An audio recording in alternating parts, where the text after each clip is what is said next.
V usposabljanju z naslovom Skupna vizija družbenih inovacij v alpskem prostoru smo ponudili skupno opredelitev in koncept družbenih inovacij za program ASIS. Kot smo videli, so družbene inovacije neposredno povezane s pristopom reševanja družbenih težav. Cilj tega usposabljanja je prepoznati glavne izzive in osi sodelovanja prisotne v alpskem prostoru. Te izzive bomo pojasnili z resničnimi primeri, ki nam bodo pomagali opisati okvir ter priti do predlogov za izboljšanje na področjih javne politike. 450.000 kvadratnih kilometrov velik alpski prostor je dom približno 70 milijonom prebivalcev, vendar je tudi območje, na katerem je 40% regij redko poseljenih. Kot vemo iz analize območja, ki so ga izvedle partnerske organizacije, je alpski prostor dom širokega nabora ekonomskih, družbenih in okoljskih kontekstov, v katerih so partnerji ASIS za reševanje lokalnih izzivov razvili zelo različne pobude družbenih inovacij. Osi, ki so predlagane kot odgovor na skupne izzive v alpskem prostoru, prepoznavajo razvoj odpornosti skupnosti kot najpomembnejšega ključa za reševanje teh izzivov. Vsi gredo še dlje s prepoznavanjem podpornih mehanizmov in orodij, s pomočjo katerih je mogoče doseči potrebne spremembe. Te tri intervencijske osi, opredeljene na podlagi pričakovanih sprememb, so: prvič, krepitev lokalnih skupnosti v alpskem prostoru, spodbujanje razvoja in možnosti življenja na ruralnih in gorskih območjih ter spodbujanje procesov regeneracije v urbanih območjih. Drugič, razvoj novih zaposlitev, novi poklicni modeli in strokovno usposabljanje za krepitev vključevanja tveganih populacij, ter tretjič, razvoj sodelovalnih skupnosti za podporo starejšim in ranljivim skupinam. Prvi izziv za družbene inovacije, ki ga poudarjamo, je povezan z neenakostmi območij in lokalnega razvoja. Alpski prostor je heterogeno območje, vključno z ruralnimi in gorskimi območji, ki imajo težave z dostopom, pa tudi z nekaj zelo koncentriranimi urbanimi centri v mestih Lyon, Torino in Milano. Te zemljepisne značilnosti so razlog za velike neenakosti med območji in potrebo po spodbujanju notranjega razvoja in lokalnih skupnosti. Predvsem v ruralnih in gorskih območjih je pomembno vzdrževati ekonomske aktivnosti, da se ohranijo in ustvarijo delovna mesta, ohranijo kmetijske aktivnosti, ki so ključne za ohranjanje naravnih območij in širše, preprečevanje ruralnega eksodusa in zmanjševanje števila prebivalcev. Poleg tega so na območjih alpskega prostora posebej zaskrbljeni zaradi težav s priseljevanjem, vključno s sprejemanjem in integriranjem priseljencev, na drugih območjih pa tudi spodbujanjem vračanja priseljencev. Koncentracija ljudi v mestih pa ustvarja tudi negativne zunanje učinke, vključno s prometom in onesnaževanjem. Obstaja ključna potreba po trajnostnih, vključevalnih in varnih mestih. Iznajti je treba nov način selitve v mesta ter nov model namestitve. Zdaj pa si oglejmo družbene inovacije v obliki sodelovalnih organizacij, osredotočenih na aktivnosti razvijajočih se gospodarstev na ruralnih območjih. Prva francoska študija primera je Le Grenat. Skupaj bomo poskušali razumeti, kako je ta kooperativa začela proces družbene inovacije, da bi se odzvala na težavo odseljevanja iz ruralnih območij. Povedano preprosto, je Le Grenat kooperativa, rojena 2016, ki združuje različne alternativne in odporne kooperative, ter jih podpira pri njihovem dolgoročnem razvoju. Njihov cilj je tudi pomagati kolegom, da bodo gradili še več podjetij te vrste. Davida sem spoznala, ko sem bila zadolžena za naročanje piva v podjetju La Bière. Želel je rasti, razširiti svojo varilnico piva, zato sva se odločila združiti moči in jo preoblikovati v delavsko kooperativo. Moje izkušnje v podjetju Le Grenat segajo v leto 2013. Delala sem magisterij, ko sem se odločila spremeniti svojo pot in se podati v industrijo restavracij. Po nekaj tradicionalnih restauracijah sem spoznala, da to ni zame. Preprosto mi ni ustrezalo. Potem sem odkrila zelo netipično restauracijo Le Corps Circuit. Kaj je Le Corps Circuit? Je ena od dveh restauracij barov. Poleg Le Bière, katerega zaposleni so se leta 2016 odločili združiti moči, da bi skozi svoje delo še naprej razvijali vrednote. Ker Le Corps Circuit in Le Bière nista kot druga podjetja.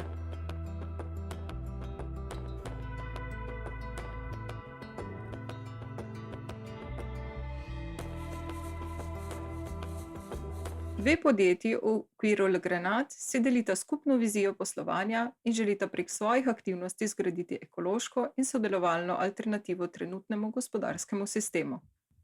Za zasledovanje teh ciljev aktivnosti posamezne kooperative temeljijo na dveh glavnih oseh. Prvič, s kratkimi dobavnimi verigami, kupovanjem neposredno od proizvajalcev, če le mogoče ekoloških ali vsaj tradicionalnih malih kmetij, ponujati strankam dobre in kakovostne izdelke, ki so edinstveni in pozitivno vplivajo na planet. Druga os je kolektivno in demokratično upravljanje zaposlenih lastnikov, vendar bomo pustili, da to točko pojasnijo sami.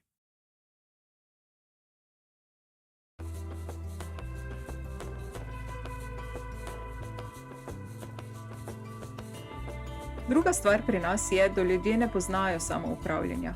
Veliko ljudi misli, da smo združenje, vendar smo podjetje, ki je v lasti zaposlenih.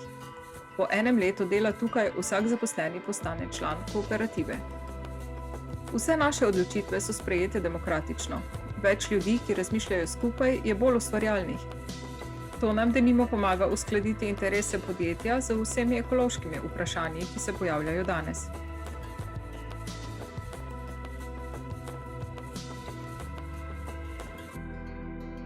Demokracija pri delu pomeni horizontalnost. Ena oseba pomeni en glas, brez hierarhije. Zveni noro, vendar deluje. Dokazujemo, da je mogoče voditi podjetje tako ekološko kot človeško. Sami damo denar za svoje plače, ustvarjamo dobiček, čeprav to ni naš glavni cilj. In demokratično odločamo, kako bomo naložili ta dobiček. Ne izplačujemo ga delničarjem. V prihodnosti nam bo to omogočilo celovito preoblikovati Le Corps Secret. Vlagali pa bomo lahko tudi v prihodnje projekte Le Grenat.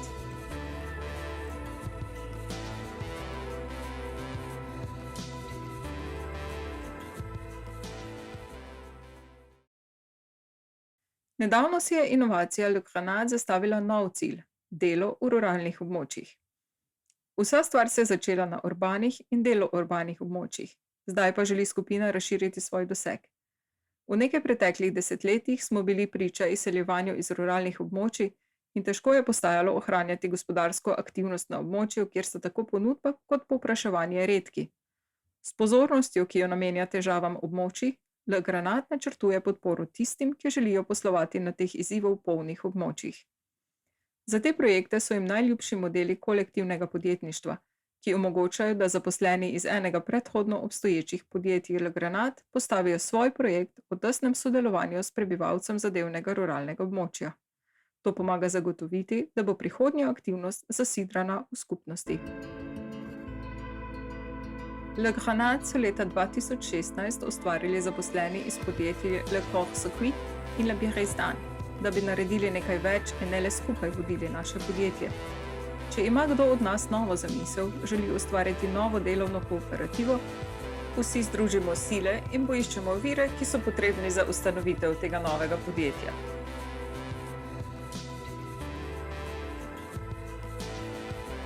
Najprej v projekt vložimo nekaj svojih finančnih rezerv.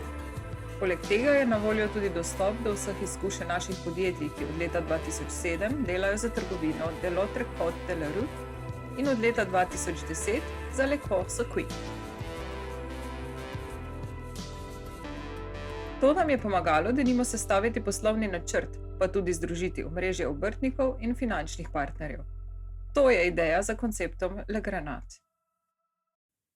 Kot vidimo, je koncept Le Grenat ustvarjen s procesom družbene inovacije kot rešitve za težavo zmanjševanja števila prebivalcev na ruralnih območjih z omogočanjem dostopa do podjetništva v teh izoliranih regijah, v katerih je gospodarska aktivnost pogosto v zastoju. Spin-off model, ki sta ga uveljavila Le Corps Secret in Le Birestan, nam pomaga ponovno razviti ogrodje lokalnega gospodarstva. Le Grenat ponuja celovito podporo vodjem projektov, da izrabijo izkušnje posamezne kooperative, tehnično znanje in omrežja. Na ta način koncept Le Grenat spodbuja razvoj kooperativ, ki se upravljajo same in so odporna podjetja s pozitivnim družbenim in ekološkim vplivom na prebivalce in celotno ruralno območje.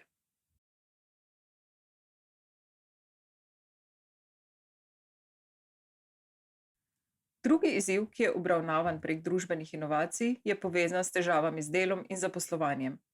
Alpski prostor in Evropska unija nasploh se soočata s strukturnimi težavami tako na področju delovnih pogojev, kot na področju zaposlovanja. Cilj je ustvariti pogoje, ki ljudem omogočajo kakovostne zaposlitve s spodbujanjem pravičnega, odgovornega in trajnostnega razvoja. Stopnje brezposelnosti, posebej za ljudi mlajše od 25 let, so v Evropski uniji in alpskem prostoru posebej visoke. Več kot 3,3 milijona mladih, starih med 15 in 24 let v Evropski uniji, je bilo leta 2019 brezposelnih. Več kot 5,5 milijona mladih leta 2018 ni bilo zaposlenih ali vključenih v izobraževanje ali usposabljanje. To so mladi, ki jih označujemo s kratico NEET. S tem povezanim trendom se število začasnih delavcev v Evropi povečuje. Po podatkih Evropskega statističnega urada Eurostat so med delovnimi mesti ustvarjenimi v zadnjih 2 letih 4 od 5 delavcev prekarni, zaposleni za določen čas in večinoma premalo plačani. Medtem ko pogodbe za določen čas ostajajo standard, še vedno velja, da začasne pogodbe zdaj predstavljajo 87% novih zaposlitev. Delež enodnevnih pogodb se je z 8% v letu 2001 povečal na 30% v letu 2017.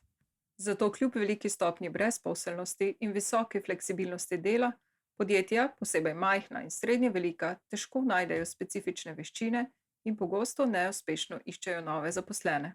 Še več, to pomanjkanje veščin je eden največjih izzivov za evropsko gospodarstvo zaradi gospodarskega vpliva tako na obete za zaposlitev za delavce kot za podjetja.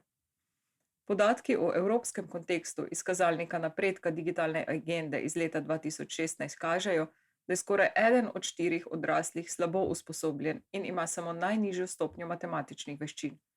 2 od 5 imata nezadostno raven digitalnih veščin.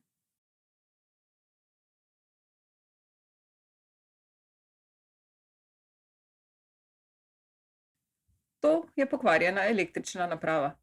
Za vas samo še eden od predmetov, ki jih je treba zavreči. Vi v njem vidi nekaj drugačnega. Ne smet, ampak predmet, ki bi lahko postal uporaben. Uporaben za ustvarjanje uporabne potrošnje. Ustvarite uporabna delovna mesta in uporabno gospodarstvo. Tako se je pred 30 leti rodila ta mreža, predhodnica krožnega gospodarstva. A najbolj uporabno bi bilo pojasniti, kako vse skupaj deluje. Mreža OMV najprej zbere vse vrste odpadkov, električno in elektronsko opremo, ki so jo lastniki pustili v njihovi delavnici. Popravijo jo ali razstavijo in vzamejo del te naprave ter drug del druge in jo sestavijo v novo, ki bo kot originalna. Tako, kakovostni izdelki so kot novi in znova v obtoku. 90 tisoč letno se jih proda in dobi garancijo v trgovinah OMV za do 50% nižjo ceno kot sicer na trgu. Da se izognemo tem 4000 tonam tako imenovanih neuporabnih naprav, se pomaknimo k bolj uporabni vrsti potrošnje. Odgovorni, neposredni, cenejši in bolj trajnostni. Res je, da se vseh naprav ne da popraviti, vendar OMV vzame tudi, česar ni mogoče obnoviti in to reciklira na način, ki je spoštljiv do okolja. Mreža OMV je razvila strokovno znanje na področju zbiranja in obdelave električne in elektronske opreme. OMV pa je tudi podjetje, ki deluje na področju prevozov po meri in rešitev za sledenje. To pa še ni vse. Za razvrščanje, prenovo, prodajo, recikliranje in prevoz potrebujete roke, noge, glavo, znanje, usposobljenost. Na kratko, delovna mesta, ki jih OMV naredi še uporabnejša, ker lokalno ustvari 2500 delovnih mest. Predvsem pa, ker toplo sprejme zaposlene z vključevanjem v delovno okolje. Z drugimi besedami, gre za 2000 moških in žensk, ki jih OMV letno usposobi in pospremi na pot njihovega profesionalnega projekta. Utopija, sanje, sajenje rožic? Ne. OMV je pionirski poslovni model družbenega in solidarnostnega gospodarstva, vodilna organizacija v sektorju delovnih mest v panogi električnih izdelkov, ki se širi tudi v druge sektorje. Torej, kako je s tistim pralnim strojem, ki se vam je zdel neuporaben? OMV, naše vrednote dajejo vrednost.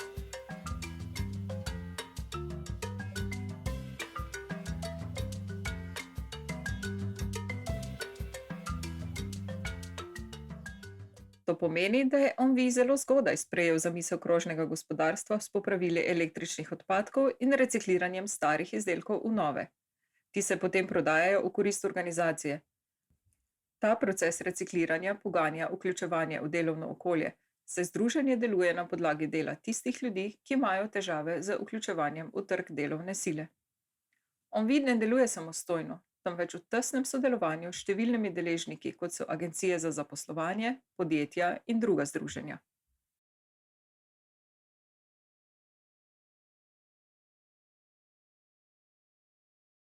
Vključevanje v delovno okolje je neposredno del delovnega procesa.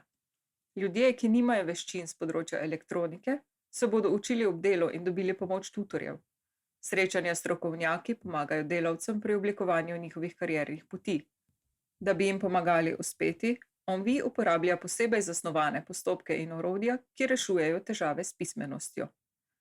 Zdaj pa si oglejmo drug primer, ki se nanaša na težave z zaposlitvijo. Dis pour dis. Od leta 2017 združenje Dis pour dis stavi na zaposlovanje ljudi, ki sodelujejo v združenju in prihajajo z območja mesta Lyon. Gre za inovativno in navdihujočo pobudo za zmanjšanje brezposelnosti in spremljanje ljudi do dolgoročne zaposlitve ne glede na njihovo starost in stopnjo izobrazbe. Težava brezposelnosti je posebej akutna na intervencijskem območju Dis pour dis, ki pokriva soseske, označene kot QPV, v politiki mesta označene kot prednostne, iz obmestnih skupnosti.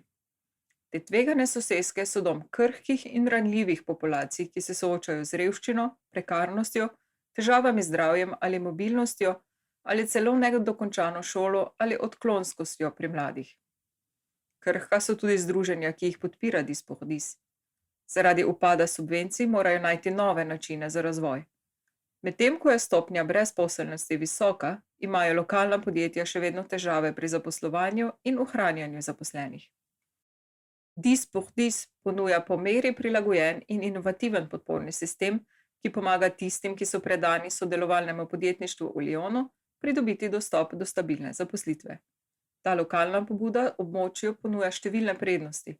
Z zmanjšanjem brezposelnosti prek kampanj za enake možnosti, družbeno vključevanje in krožno gospodarstvo, s podporo novim praksam najemanja delovne sile s pomočjo spodbujanja širokih in prenosljivih veščin, ki izpolnjujejo potrebe organizacij. Prek dela z izbranimi ljudmi in organizacijami program Dis pour dis pomaga spodbuditi in zgraditi družbeno-gospodarsko mrežo območja, s tem pa poganja družbeno vključenost.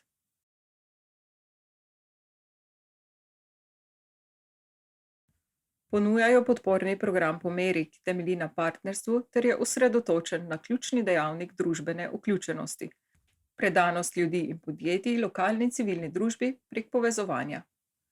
S svojim vključevalnim pristopom program Dis pour dis podpira nove prakse zaposlovanja, ki cenijo vedenjske veščine, doslej pogosto premalo cenjene v procesu prijav na delovno mesto, timski duh, osebno sodelovanje, pa tudi spoštovanje pravil. Razvite so bile na področjih, kot so šport, kultura in človekoljubna pomoč, vendar jih je mogoče prenesti tudi v poslovni svet. Hkrati program Dis pour dis podpira združenja pri ustvarjanju njihovih delovnih mest in zaposlovanju prostovoljcev, ki imajo te vedenjske veščine, vendar so brezposelni in pogosto brez lastnih omrežij. Dis pour dis svojim strankam pomaga tudi pri grajenju njihove profesionalne poti s ciljem njihove zaposlitve prek združenja. Prostovoljec lahko na to sodeluje v usposabljanju za pripravnike, da pridobi tehnične veščine, ki izpolnjujejo potrebe združenj v procesu profesionalizacije.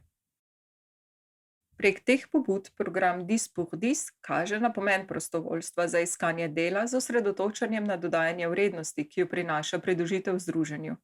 Razvite vedenjske veščine lahko močno povečajo možnost za zaposlitev. Namen teh inovativnih pobud je, da spodbudijo predanost prostovoljcev in bolj splošno prispevajo k razvoju družbene predanosti.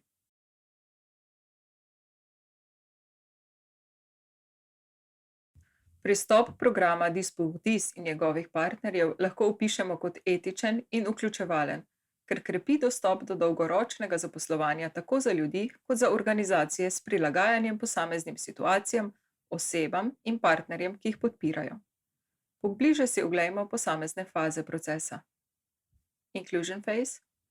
Najprej pred zaposlitvijo. Faza vključevanja in vloga predstavnika delovnega mesta. Predstavnik delovnega mesta v združenju prepozna ljudi, ki so predani in imajo težave pri dostopanju do zaposlitve. To je način ocenjevanja prostovoljcev.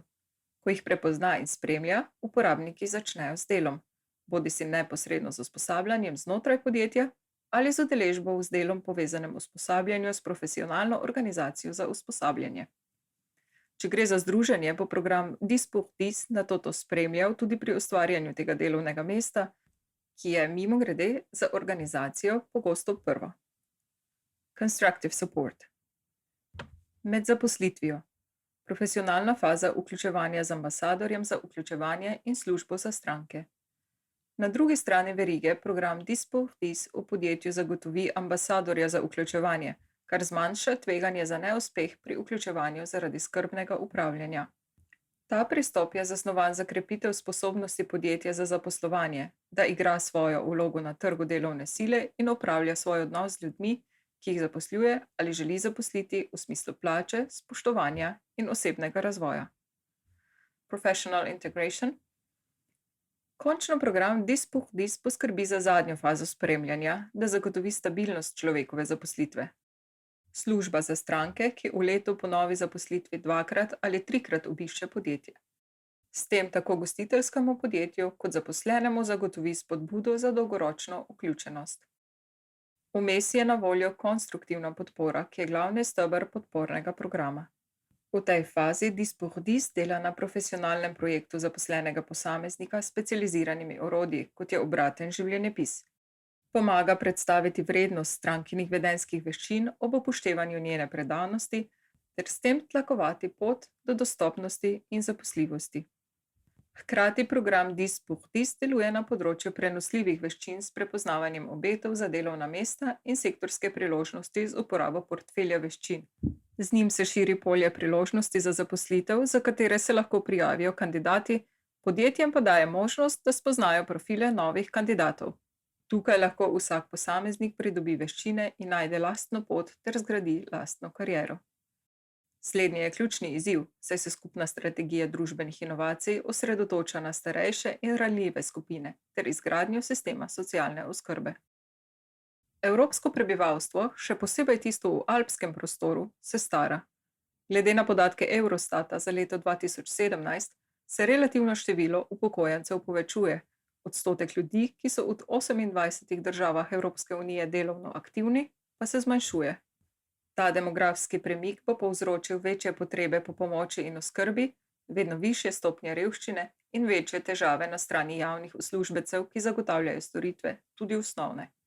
Še več, leta 2017 je stopnja revščine v državah članicah Evropske unije ali tveganje za družbeno izključenost dosegla 23,5% ali 112 milijonov ljudi, kar je 800 tisoč več kot leta 2008. Število gospodinjstev, ki imajo težave, se je povečalo, vključno z izjemno revnimi družinami, katerih člani so invalidi ali priseljenskimi družinami. To vodi v vse večje število ranljivih prebivalcev. Sistemi socialne zaščite se ob teh težavah niso ustrezno prilagodili novim potrebam družbe. Prebivalci, ki živijo v neprimernih bivanjskih pogojih, živijo z vedno večjimi bremeni, ob tem pa morajo skrbeti za otroke, pogosto v neurejenih družinskih razmerah. APF, France Handicap, je francoska organizacija za socialno pomoč, za zaščito in zastopanje invalidov ter njihovih družin. Ustanovljena je bila leta 1933, danes pa združuje več kot 100 tisoč akterjev, od članov do izvoljenih predstavnikov zaposlenih, prostovoljcev in strank. Dejavnosti organizacije APF France Handicap temeljijo na 2 stebrih delovanja: vključevalnem in univerzalnem pristopu. Vključevalnem, ker so uporabniki njihovih ukrepov del vseh dejavnosti združenja. Univerzalnem, ker vsi njihovi ukrepi sledijo načelu, da kar je dobro za posameznika s kakršnokoli vrsto invalidnosti, je dobro za celotno družbo. Invalidnost ne bi smela predstavljati neuspeha, ampak priložnost za izboljšanje celotne družbe. Leta 2017 je APF ustanovil Development, Strukturo, namenjeno inovacijam in razvoju, ki deluje v prid ljudem z invalidnostmi. Služi kot inkubator za nove poslovne modele in nove izdelke. APF Development je pilotni projekt družbene inovacije, ki uporablja načela Good Design Playbooka. Good Design Playbook je vodič po najboljših praksah za oblikovalce, ki jim pomaga ustvariti univerzalno dostopne objekte, kar pomeni, da upoštevajo različne invalidnosti, ki jih lahko na neki točki v življenju izkusi vsakdo, denimo motorična, vizualna, slušna, spoznavna in tako naprej. Oseba s trajno invalidnostjo, denimo uporaba ene roke, ima enake težave kot nekdo z začasno invalidnostjo, denimo zlomljeno roko, ali situacijsko invalidnostjo, denimo z otrokom v rokah. Ta vodič je brezplačen in prosto dostopen, da pomaga širiti ta načela. Omenjeni pristop, ki se imenuje vključujoča zasnova, poda odgovor na izzive starajočega se prebivalstva ter hkrati izboljšuje uporabniško izkušnjo pri izdelkih za vse. Kot smo videli prej, pri opredelitvi družbene inovacije je način, na katerega je organiziran proces, lahko enako pomemben kot rezultati. Zato premislimo o procesu, ki je vodil do oblikovanja tega vodiča. Z uporabniki so se o projektu posvetovali, odločili so se za območje eksperimentiranja in pri snovanju vodiča sodelovali z oblikovalci. Za eksperiment je bila izbrana kuhinja. Pojasnili so, speech bubble, kuhinjo smo izbrali za prvo območje eksperimentiranja zato, ker je prostor, v katerem so zelo prisotna vprašanja dobrega počutja in kakovosti življenja, imeti možnost uživati pri kuhanju. To je prav tako prostor druženja s prijatelji in preživljanja skupnega časa. Proces je sledil 4 korakom. First step. Prvi korak je bil opazovati, kako uporabniki uporabljajo kuhinjo, kako opravljajo vsakodnevne naloge. Second step. Drugi korak je bila organizacija delavnic z oblikovalci in invalidi. Third step. V tretjem koraku so oblikovalci naredili več prototipov, ki so jih testirali ljudje v resničnih situacijah. Fourth step. Končno so v 4. koraku, ki še traja, poskušali razviti poslovni predlog za zagonska proizvodna podjetja, da bi vodič razširili še na druga področja uporabe. Ti različni izzivi, ki so bili predstavljeni zadevnimi primeri iz resničnega sveta, nam pomagajo orisati tako operativne cilje kot strategijo za družbene inovacije v alpskem prostoru. Spodbujanje alternativnih mrež za hrano, vključevalne in sodelovalne družbene namestitve, pa tudi digitalne rešitve za družbene storitve in naložbe v izobraževanje in usposabljanje, so večkratni cilji, ki predstavljajo rešitve za izzive, ki smo jih izpostavili tukaj. Še več, kot smo lahko videli, imajo lahko ti različni operativni ukrepi odgovore na številne izzive. Območne mreže hrane lahko prispevajo k lokalnemu in endogenemu razvoju, opolnomočenju in vključevanju ranljivih prebivalcev in dobri kakovostni oskrbi. Zato je strategija družbenih inovacij ASIS organizirana okrog 4 stebrov. Enabling, omogočanje, aktiviranje in spodbujanje območnih virov, denimo prek sonačrtovanja ali sozasnove skupnih vozlišč. Intentionally producing, namensko ustvarjanje družbenega vpliva. Z razvojem javno-zasebnega partnerstva lahko javni organi podpirajo pojav območnega nadzornega centra, da koordinirajo vse različne akterje, ki lahko ustvarijo pozitiven družbeni vpliv. To je način za poenostavitev tako podpore kot financiranja. Engaging. Vključevanje in povezovanje deležnikov, naj so že dejavni na področju družbenih inovacij ali ne, da se podpre ustvarjanje lokalnih pobud in mrež, ki so pripravljene na začetek procesov družbenih inovacij. Simplifying.